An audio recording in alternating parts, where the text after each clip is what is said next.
السلام عليكم ورحمة الله وبركاته.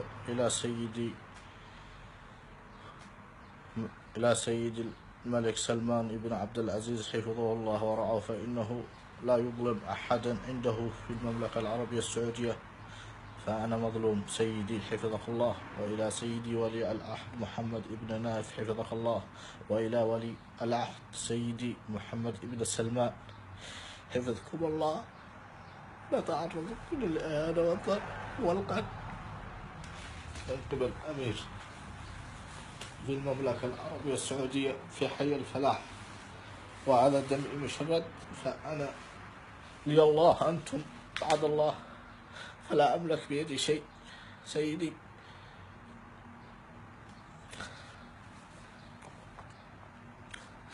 فأنا يمنية الجنسية، مظلوم، فلا ينظلم عندكم أحد.